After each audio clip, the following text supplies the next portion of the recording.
Good evening. You're watching the 6 o'clock news on Voxafrica, brought to you from London. I'm Kesha Gitari. Now let's begin with a look at the stories making headlines tonight. Multiple suicide bomb attacks in Nigeria's northeast leave 12 people dead.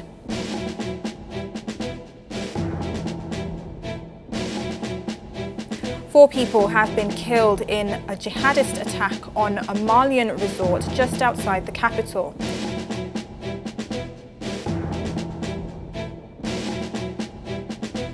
And new data reveals nearly 66 million people are fleeing war and persecution worldwide.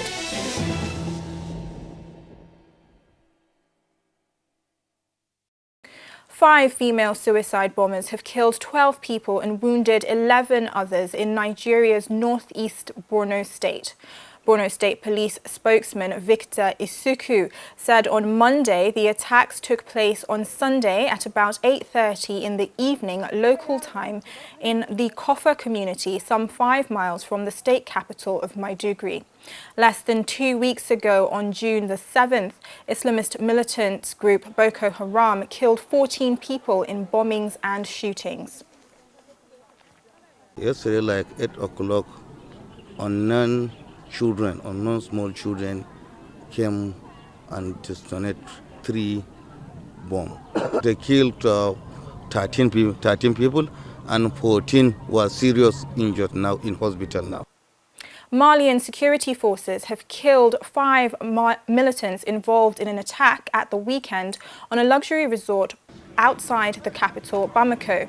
Security Minister Salif Traoré said on Monday that this was without doubt a terrorist attack. French President Emmanuel Macron is said to have spoken to Mali's president after Sunday's attack, pledging France's full support for the country. Gunmen attacked a luxury resort popular with Western expatriates just outside of the capital. 36 guests were rescued, 4 people, including a Portuguese soldier serving in the EU mission in the region, a Malian soldier and who was initially counted among the dead, and 2 civilians have died as a result of the attack. I didn't see much, just hear shotguns, but since I was inside, I tried to escape like everybody else. When I got to the door, a bullet passed right in front of me and hit the car, so I got scared. We got out from the wall, we were hiding there for an hour and a half, and after there was the French army and they got us here. Humanitarian ships picked up some 730 migrants on Sunday from rubber and wooden boats in the Mediterranean, adding to a lengthening list of rescue operations in recent days. On Saturday, 526 people, including 8 pregnant women and 9 children, were picked up by Spanish and Italian ships. Libya's Coast Guard had already intercepted 906 migrants on board damaged wooden and rubber boats on Friday. And earlier in the week, humanitarian rescue ships picked up more than 1,000 migrants off Libya's shores. We are suffering. Please, free us and let us reach Europe. We know that in Europe, we can get something and help our family. So please help us. Don't deport us to Ghana. Let us reach Europe. Europe is our final destination. I have passed this 3 times. They catch me. Go and come. I spend a lot of money. I destroy many things. So you see, so all what I need to go back to my country. I'm tired. I suffer in Libya. Libya is nothing here. They treat us like animals. The management of the centre is making a fabulous effort because the numbers of migrants are huge. There are more than 1,700 migrants in the centre now, including more than 200 women and more than 50 children. Only yesterday we received 775 migrants, including 678 men, 82 women and 15 children. Now, Uganda received the largest number of new refugees last year, more than 500,000 people, with the majority of whom are from South Sudan. Some 1.9 million people have been forced to flee the world's youngest nation, which has been racked by civil war. At the beginning of 2017, the number of people displaced by war and persecution worldwide had risen to a record 65.6 million. This week, world leaders will meet for a solidarity summit on refugees in Uganda's capital, Kampala, where they are expected to pledge additional support to countries hosting large numbers of refugees. Amnesty International has already called on the rest of the world to share the responsibility for the resettlement of South Sudanese refugees crossing the border into Uganda, which it says is struggling to cope. Uganda has traditionally had a more progressive approach to refugee hosting than the rest of the region. They tend to allow refugees freedom of movement. They allow them normal access to normal social services, education and health. Refugees are able to work in Uganda, set up businesses, and really importantly, until recently, Uganda also gave allocations of land to incoming refugees. But obviously you can do that when the numbers are small. You can't do that when the numbers are approaching 1 million. The rest of the world needs to realize that it is the global south, and particularly countries like Kenya, Uganda, Ethiopia, that are dealing with the crisis of refugees, and step up and sort of share responsibility in the ways that they are obligated to. First and foremost, they need to meet the financing gap that UNHCR has identified for Uganda, and here the appeals are going particularly to the US, the EU, Canada, China, Japan. Second of all, they need to stop being so stingy about their resettlement places and realize really they have to take their share in terms of permanent resettlement to third countries as well. And obviously they also need to get a lot more serious about dealing with the root causes of all this displacement. The United Nations agency in Zimbabwe has launched an initiative to help thousands of children suffering from malnutrition in the country. A severe drought in the southern African nation has led to more than 30,000 children being affected.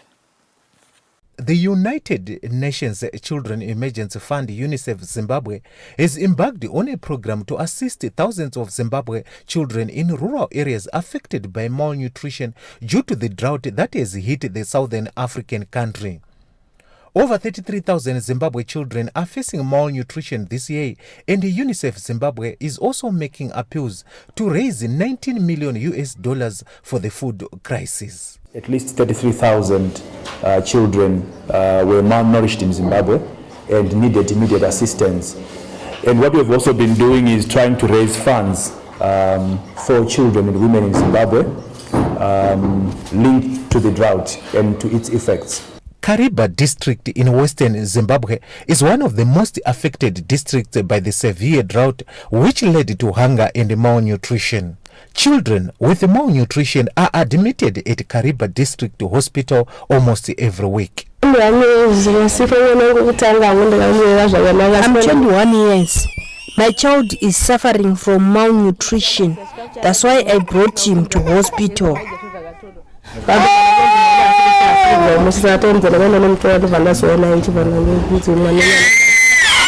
Beginning this year, the number was at an increase.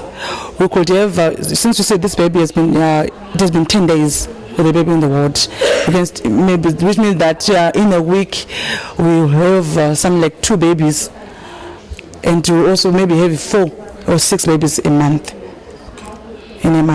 So at the beginning of this year, the malnutrition has been at the rise. Most of our cases of malnutrition, they come from the rural health facilities.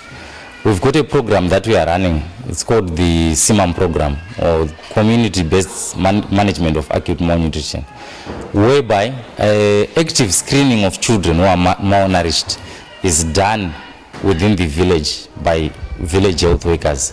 These, they identify the cases of children who are malnourished.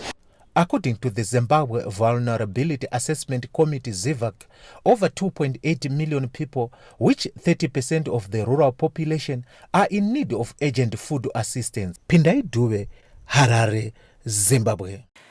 A soldier and 12 militants were killed on Saturday in clashes in the Democratic Republic of Congo's eastern North Kivu province. The army reports the clashes broke out when Mai Mai fighters attacked the army's position in Kabasha, which is 15 miles south of Benai, a city that has suffered a wave of violence since 2014, with nearly 700 civilians killed. The Mai Mai are described as a vigilante group that run along ethnic lines. Between 1998 and 2003, during Congo's Second War, a number of these groups were armed by the government to fight against Ugandan and Rwandan forces, but several were never disarmed following the conflict's end.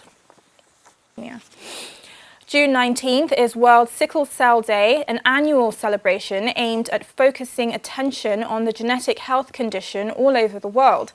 Sickle cell disease is an inherited disorder in which a person inherits two abnormal hemoglobins, one from each parent, one of which must be the hemoglobin S. It poses a high risk of premature child death if not managed properly. The disease is commonly known to be prevalent amongst people of colour, but also affects individuals of Indian, Saudi Arabian, Turkish, Brazilian, Southern Italian and Greek heritage, to mention a few.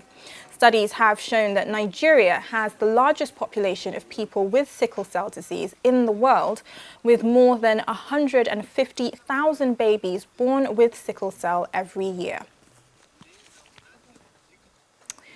Now it's time for a short commercial break, but still to come on tonight's programme.